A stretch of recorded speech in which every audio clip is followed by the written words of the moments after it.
सत्य बिना है मन हूं सुना, ज्ञान बिना बुद्धि भी सुनी।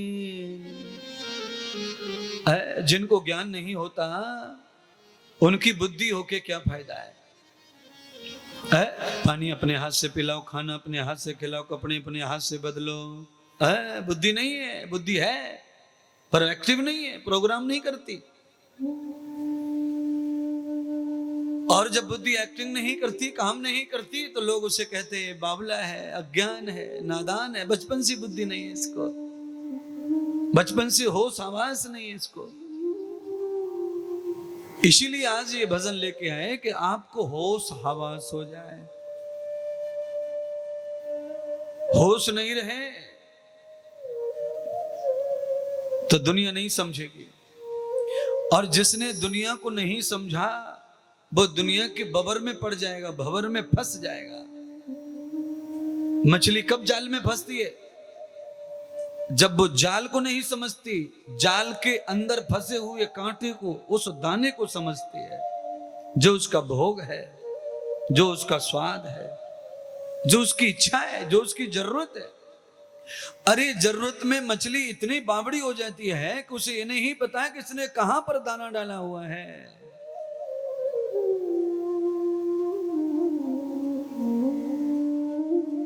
अगर आपको होश है दाने का, चुगने का, वासना का, उपासना का, आप सब करिए, वासना करिए, उपासना करिए, प्रेम करिए, दुलार करिए, आपको जो करना है करिए, सब खाइए, सब पिए, सब तरह रहिए, पर जाल में फंसने का ज्ञान साथ में रखिए।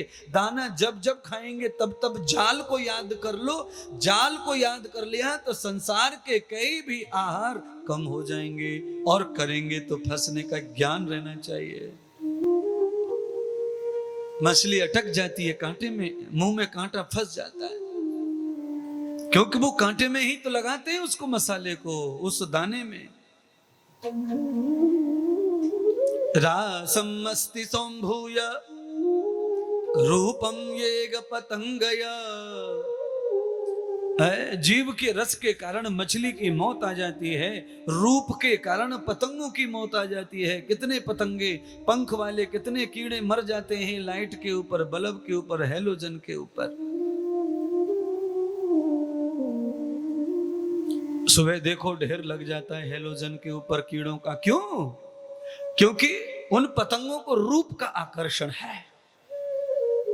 रहे रूप सबको प्रिय होता है, मुझे भी प्रिय है, आपको भी रूप प्रिय है। कोई अच्छा व्यक्ति, कोई अच्छी नारी, कोई अच्छा पुरुष, कोई अच्छा बालक, कोई अच्छा घर, कोई अच्छी दुकान, कोई अच्छा शोरूम, कोई अच्छा होटल जब हमारी आंखों में आता है तो आंखें प्रसन्न करती हैं, उसे पसंद करते हैं। आप रास्ते में चलते हैं, आपको भूख लग रही होती है, तो आप पहले ही होटल पे गाड़ी क्यों नहीं रोकते?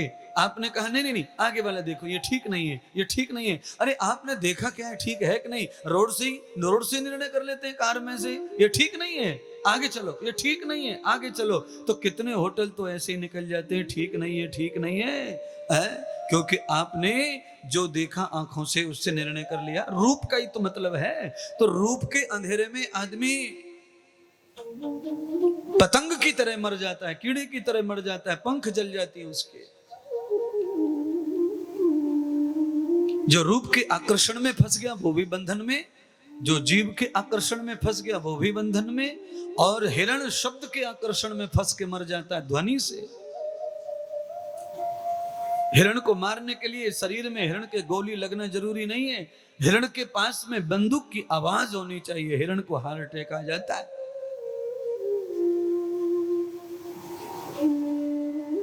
हथनी, हाथी ये काम के मद में मर जाते हैं। भगवान कहते हैं ये 5 विषय हैं जो हाथी को काम मारता है, पतंगे को रूप मारता है, स्पर्श गंध को आप समझ गए। जीवा, मछली मर जाती है जीवा के स्वाद में। परशम न वेदितम जातम, इनमें एक एक विषय है जो मर गए विषय के चक्कर में।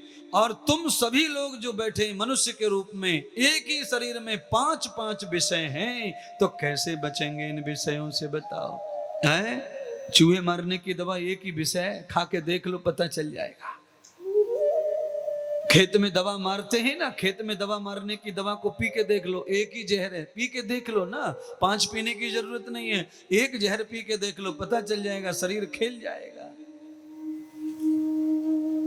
तो भगवान श्री सूत जी शौनक आदि ऋषियों को कहते हैं मनुष्य के अंदर 5 विषय हैं, रूप, गंध, स्पर्श, त्वचा, रस। 5 विषयों को लेकर ये बेचारा कैसे जिए, कैसे बचे।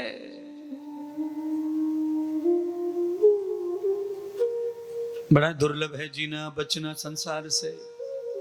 एक विषय से मछली मर गई, एक विषय से हाथी मर गया, एक विषय से गंध से पतंग मर गया, एक विषय से हिरण मर गया। ये एक आदत कमजोर होने से इनका जीवन खत्म हो गया। हमारे अंदर तो 5 आदत ऐसी हैं जो बिल्कुल खतरनाक है, कमजोर है। कैसे जिए, कैसे बचें, कैसे रहें। इसीलिए हमारे लिए परमात्मा ने सत्संग बनाया है। मछली, हाथी, घोड़े, बिल्ली के लिए सत्संग नहीं बनाया, ये पुराण नहीं बनाए, ये दर्शन उपनिषद शास्त्र नहीं बनाए। ये सारा उपदेश उसके लिए है जो पल पल में विषयों में फंसता है, उससे मुक्त नहीं हो पाता है।